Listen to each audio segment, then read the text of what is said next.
नमस्कार दोस्तों, मैं हूं सीमा बोरा। दोस्तों, आज हम आपको पाचन तंत्र से जुड़ी एक समस्या गर्ड यानी कि गैस्ट्रोएसोफेगल रिफ्लक्स डिजीज को दूर करने वाले कुछ लाभकारी अभ्यास बताएंगे। दोस्तों, गैस्ट्रोएसोफेगल रिफ्लक्स डिजीज को हार्ट बर्न के नाम से भी जाना जाता है। यह एक ऐसा पाचन रोग है जिसमें पेट के एसिड या पित्त के कारण खाने की नली की अंदरूनी परत में जलन होती है।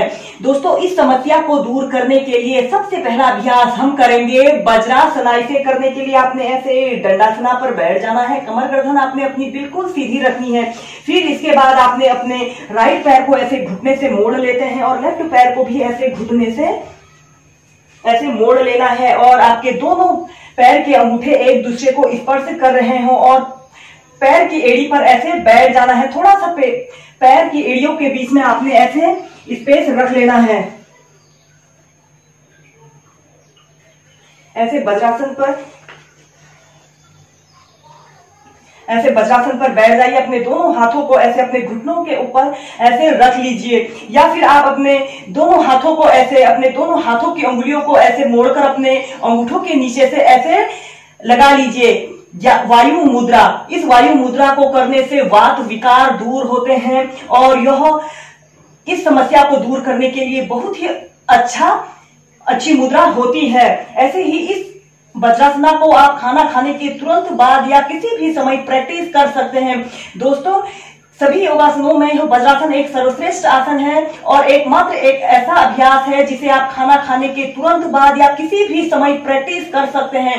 इस अभ्यास को करने से हमारे डाइजेशन इंप्रूव होता है और डाइजेशन से संबंधित जो भी समस्या हो, चाहे वो हार्ट बर्न की समस्या हो, सीने में जलन, एसिड रिफ्लक्स की समस्या हो, गर्ड की समस्या हो, एसिडिटी, कब्ज, गैस, इस वज्रासना को करने से बहुत दूर होती है। इस अभ्यास को आप नियमित 5 से 10 मिनट प्रैक्टिस कर सकते हैं। वज्रासना पर बैठकर नेक्स्ट अभ्यास हम करेंगे मंडूकासन। यह भी गर्ड की समस्या को दूर करने के लिए यह अभ्यास रामबाण औषधि के रूप में काम करता है। इसके बाद आपने अपने दोनों हाथों को ऐसे पीछे की तरफ ले जाना है।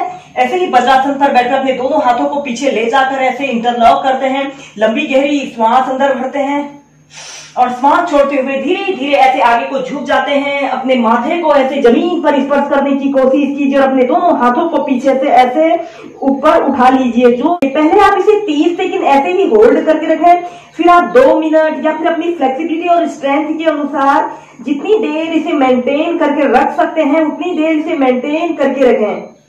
फिर श्वास अंदर भरते हुए ऐसे धीरे धीरे प्राइमरी स्टेज में आ जाते हैं। ऐसे ही इस मंडूकासन को आप 4 से 5 बार मेंटेन करके प्रैक्टिस कीजिए। नेक्स्ट अभ्यास हम करेंगे पवन मुक्तासन। इसे करने के लिए आपने ऐसे पीठ के बल सीधे लेट जाना है। ऐसे पीठ के बल आपने सीधे लेट जाना है और अपने दोनों पैरों को ऐसे घुटनों से मोड़ लेते हैं और अपने दोनों हाथों को ऐसे इंटरलॉक करके अपने पैरों के नीचे से घुटनों के नीचे से ऐसे लगा लेते हैं। फिर लंबी गहरी श्वास अंदर भरते हैं और श्वास छोड़ते हुए धीरे धीरे ऐसे अपनी ठोड़ी को अपने घुटने पर लगाने का प्रयत्न कीजिए और अपने दोनों पैरों को ऐसे आगे की तरफ तान लीजिए। 30 सेकंड ऐसे ही होल्ड करके रखें। इस अभ्यास को करने से पाचन तंत्र से जुड़ी सभी समस्याएं दूर होती हैं। जो लोग कब्ज, गैस, एसिडिटी जैसी समस्याओं से पीड़ित हैं, उन लोगों के लिए यह पवन मुक्तासन ही एकमात्र ऐसा अभ्यास है जो इस समस्या से निजात दिला सकता है। 30 सेकंड फिर 2 मिनट तक ऐसे ही मेंटेन करके रखें। श्वास को रोककर भी रख सकते हैं या फिर नॉर्मल ब्रीदिंग। फिर धीरे धीरे ऐसे प्राइमरी स्टेज में आ जाते हैं। ऐसे ही पवन मुक्तासना को आप 4 से 5 बार मेंटेन करके प्रैक्टिस कीजिए। ऐसे प्राइमरी स्टेज में आ जाते हैं। दोस्तों, इसके बाद पाचन तंत्र से जुड़ी समस्याओं को दूर करने के लिए हम नेक्स्ट अभ्यास हम करेंगे पादांगुष्ठानासा स्पर्शासन। इसे करने के लिए भी आपने ऐसे एक पीठ के बल सीधे लेट जाना है। सबसे पहले अपने राइट पैर को ऐसे ऊपर की ओर उठा लेते हैं। अपने दोनों हाथों को ऐसे इंटरलॉक करके अपने पैर के अंगूठे को ऐसे पकड़ लेते हैं। लंबी गहरी श्वास अंदर भरते हैं और श्वास छोड़ते हुए धीरे धीरे ऐसे आगे को झुक जाइए। अपने पैर के अंगूठे को अपने नाक से स्पर्श करने की कोशिश कीजिए। इस स्थिति में आपका दूसरा पैर बिल्कुल सीधा रहे। 30 सेकंड इसी स्थिति में रहिए। यह अभ्यास हमारे शरीर की फ्लेक्सिबिलिटी के लिए और हार्ट बर्न की समस्या को दूर करने के लिए बहुत ही अच्छा और सरल अभ्यास है, इसे सभी वर्ग के व्यक्ति बहुत ही आसानी से प्रैक्टिस कर सकते हैं। फिर धीरे धीरे सांस छोड़ते हुए ऐसे प्राइमरी स्टेज में आ जाते हैं। ऐसे ही इस अभ्यास को अब आप दूसरे पैर से भी प्रैक्टिस कर सकते हैं।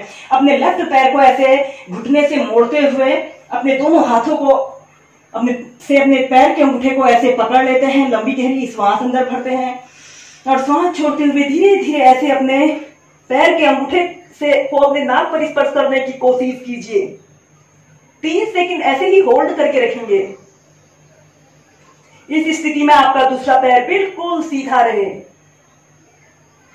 फिर धीरे धीरे ऐसे प्राइमरी स्टेज में आ जाते हैं। फिर आपने अपने दोनों पैरों को ऐसे आपस में, दोनों पैरों के तलुओं को आपस में ऐसे मिला लेते हैं और अपने दोनों हाथों को ऐसे इंटरलॉक करके अपने पैर के अंगूठों को ऐसे पकड़ लेना है। आपने ऐसे दोनों पैर के अंगूठों को ऐसे पकड़ लेना है और लंबी गहरी श्वास अंदर भरनी है और श्वास छोड़ते हुए धीरे धीरे ऐसे आगे को झुक जाते हैं। अपने पैर के अंगूठे को अपने नाक पर छूने का प्रयत्न कीजिए। 30 सेकंड इसी स्थिति में रहिए। यह अभ्यास हमारे नाभि को केंद्र में रखने के लिए भी बहुत ही अच्छा अभ्यास होता है। इसे करने से हमारा डाइजेशन इंप्रूव होता है और डाइजेशन से जुड़ी सभी समस्याओं को दूर करने के लिए यह एक रामबाण अभ्यास है। 30 सेकंड ऐसे ही होल्ड करके रखेंगे। फिर धीरे धीरे ऐसे प्राइमरी स्टेज में आ जाते हैं। ऐसे ही इस अभ्यास को भी आप 4 से 5 बार प्रैक्टिस कीजिए।